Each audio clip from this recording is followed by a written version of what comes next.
Pourquoi certains tendent-ils les poignets avant même qu'on leur impose les chaînes?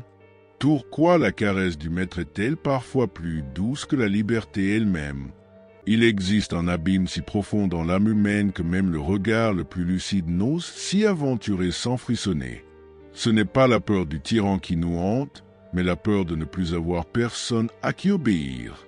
Et si, derrière chaque genou fléchi, chaque dos courbé, se cachait un plaisir inavouable, celui d'être soulagé du fardeau d'exister par soi-même.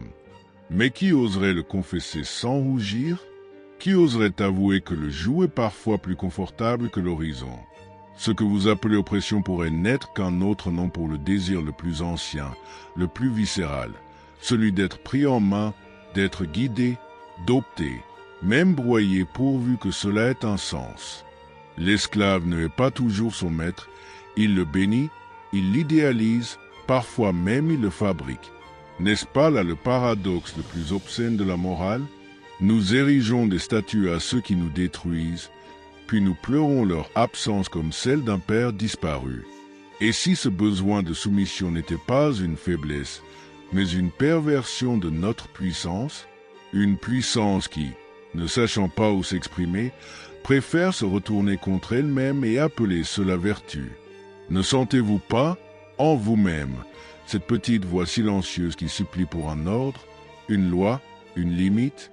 Ne sentez-vous pas que la révolte, si chantée, n'est qu'un prélude à une soumission encore plus profonde? Peut-être avons-nous fui les dieux pour mieux nous prosterner devant les hommes. Peut-être avons-nous troqué l'Église pour l'État, le roi pour l'icône numérique, le fouet pour le laïc. Le visage de l'oppresseur change, mais son étreinte demeure intime, brûlante, désirée. Et si le véritable scandale n'était pas la domination, mais notre plaisir secret à la subir? Imaginez une scène, un homme libre entre mille, sans maître, sans chaîne, sans loi. Il est son propre Dieu. Que fait-il? Il tremble. Il cherche un guide, un cadre, un ennemi, n'importe quoi qui puisse lui éviter de porter le poids de sa propre grandeur. Alors il se soumet non par faiblesse, mais par fatigue de la verticalité.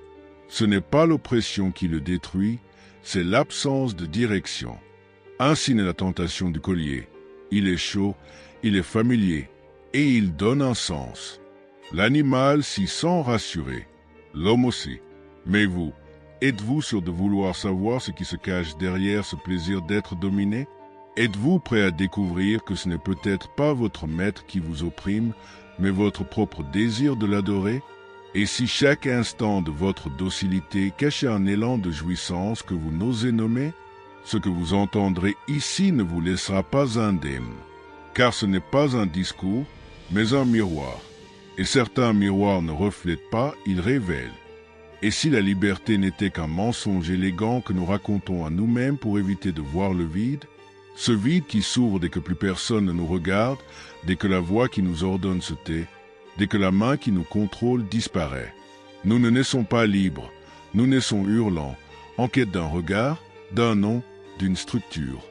Et très tôt, nous apprenons à aimer la laisse, à trouver dans l'interdiction un sens, dans la punition un repère, dans la soumission une étrange paix. L'enfant n'est pas celui qui le corrige, il s'y attache. Car ce geste dur, ce cri, cette frontière imposée, tout cela murmure que quelqu'un est là, que l'on compte, que l'on existe. Le pouvoir du maître ne commence pas dans l'ordre donné, mais dans l'amour qui l'éveille à travers la peur. Et cela, déjà, empoisonne le cœur. Chaque civilisation bâtit ses temples, ses lois, ses hiérarchies, mais ce ne sont là que reflets extérieurs de ce qui dort en chacun de nous. Le besoin fondamental d'un centre, d'un axe autour duquel tourner, d'une autorité qui nous définisse. Ce que nous appelons morale, culture, identité, tout cela n'est souvent qu'une architecture complexe érigée pour répondre à une peur plus profonde, celle de se perdre en soi-même. Car sans limite, où commence notre être et où finit-il? Sans maître, qui suis-je quand je décide? Et si cette décision était un abîme?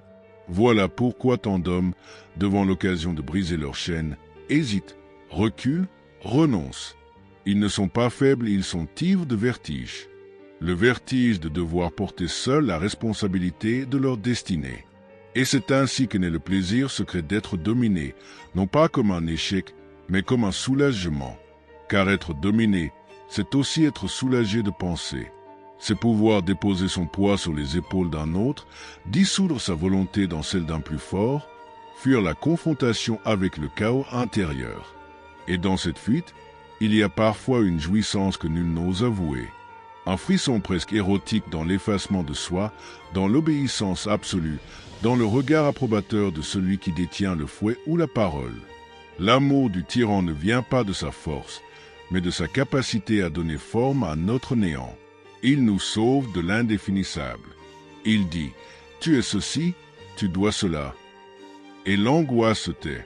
La prison devient sanctuaire. Les barreaux, bénédiction. Et peu importe si la vérité est déformée, si la justice est absente, tant qu'il y a quelqu'un pour dire ce qui est bien et ce qui est mal, nous nous sentons en sécurité. Voilà la racine du mal, non dans l'oppresseur, mais dans notre besoin inconscient qu'il existe. Il y a en nous un théâtre silencieux où se jouent des scènes que nous ne contrôlons pas. Nous croyons être rationnels, libres, modernes, mais à l'ombre de notre conscience, des pulsions plus anciennes dictent nos gestes. Le désir de servir, de plaire, de se sacrifier, parfois même de souffrir, comme si chaque douleur offerte au maître rachetait quelque chose en nous, comme si l'humiliation contenait une promesse de rédemption. Ce n'est pas un phénomène marginal, c'est un archétype. Le saint, le soldat, l'amant désespéré, tous ces visages partagent un même trait, une même blessure transformée en vertu. Et dans cette perversion subtile, nous transformons notre impuissance en adoration. L'oppresseur devient guide, gourou, Dieu. Et plus il exige, plus nous l'aimons.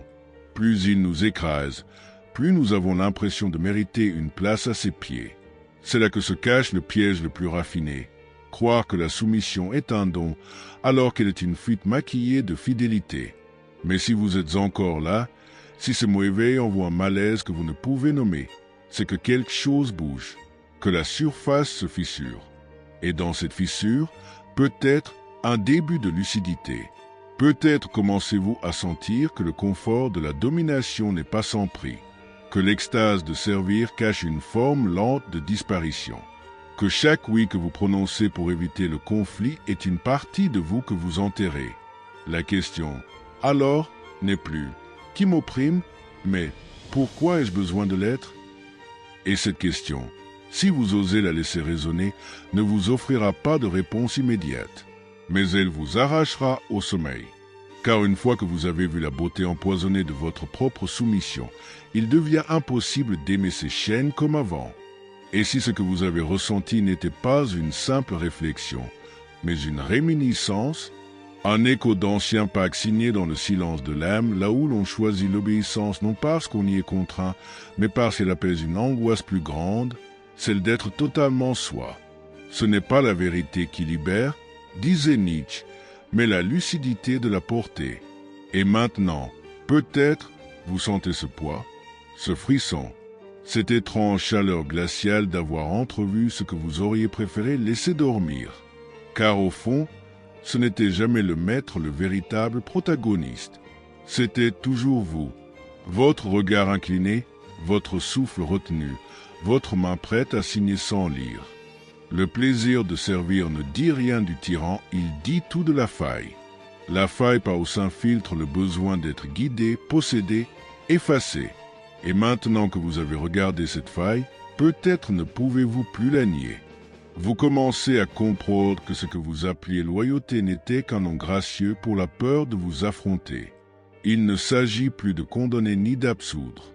Il s'agit de choisir. Choisir, non pas entre être maître ou esclave, mais entre dormir dans le confort de la domination, ou marcher, tremblant, dans l'incertitude de votre propre grandeur. Ce choix n'est jamais fait une fois pour toutes. Il se rejoue chaque jour. À chaque silence accepté, à chaque vérité tue, à chaque désir plié. Et chaque fois, une part de vous meurt ou naît. C'est dans ce va-et-vient que se forge la seule liberté qui vaille, celle d'assumer la responsabilité vertigineuse d'exister. Alors la question n'est plus « Pourquoi suis-je dominé ?», mais « Que puis-je créer à partir de cette lucidité douloureuse ?» Car là, dans ce tremblement, se trouve peut-être la graine du dépassement. Une beauté rude, indomptable, qui ne promet ni paix ni certitude, mais qui vous rend à vous-même. Le véritable éveil n'a pas de clairon. Il est discret, intime, ravageur. Et s'il a commencé ici, même à peine, alors quelque chose a déjà changé. Si ce vertige vous a touché, si cette faille vous a parlé, ne partez pas en silence. Commentez comme on grave une pierre, partagez comme on tend un miroir, aimez comme on reconnaît une vérité qui dérange, mais libère. Et abonnez-vous, non par habitude, mais parce que chaque vérité révélée mérite d'être suivie jusqu'à la dernière cendre.